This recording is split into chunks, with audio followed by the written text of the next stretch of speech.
చూస్తుంటే handsome crazy boy లాంటి tags అవసరం లేదని ప్రూవ్ చేసిన యాక్టర్ యోగి బాబు ఎగతాళి చేసిన తన రూపాన్నే ఆయుధంగా మలుచుకుని యోధుడిగా మారి సినిమా అనే యుద్ధంలో విన్ అయ్యాడు.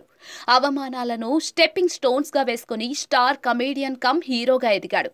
ఈ అన్ప్రెడిక్టబుల్ జర్నీలో మరో హైయర్ స్టెప్ వేస్తూ ఉన్నారు. తెరపై కనిపించగానే మొహంపై స్మైల్ వచ్చిందంటే అది ఖచ్చితంగా బ్రహ్మానందమే. ఆ ప్లేస్ ను రీసెంట్లీ ఆక్యుపై చేశాడు యోగి బాబు. ఆయన timing simply superb. Face physique ఎలా ఉన్నా యాక్టింగ్ తోనే కడుపుబ్బా నవ్వించడమే ఆయన టార్గెట్. ఆవారాతో స్టార్ట్ అయిన కెరీర్ కొలమావు కోకిలతో పీక్స్ కు చేరింది. కమేడియన్ నుండి హీరోగాను ప్రూవ్ చేసుకుంటున్నారు.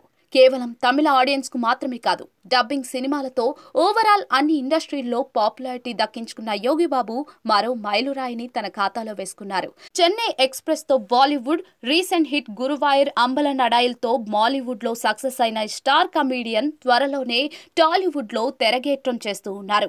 డార్లింగ్ ప్రభాస్, మారుతి కాంబోలో వస్తున్న రాజా సాబ్ లో కితకితలు పెట్టేందుకు ఫిక్స్ అయ్యారు. ఇవే కాదు, ఓ రేర్ ఫీట్ టచ్ చేశాడు యోగి బాబు. అతను ఇప్పుడు హాలీవుడ్ ఎంట్రీ ఇస్తున్నారు. ట్రాప్ సిటీ హాలీవుడ్ మూవీలో ర్యాపర్ గా కనిపించబోతున్నారు.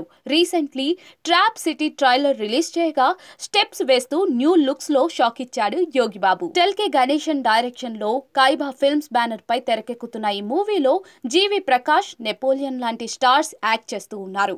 ఛాలెంజింగ్ మ్యూజిక్ ఇండస్ట్రీలో ఓ యువ ఆర్టిస్ట్ చేసే పోరాటం ఆధారంగా ట్రాప్ సిటీ తెరకెక్కుతోంది.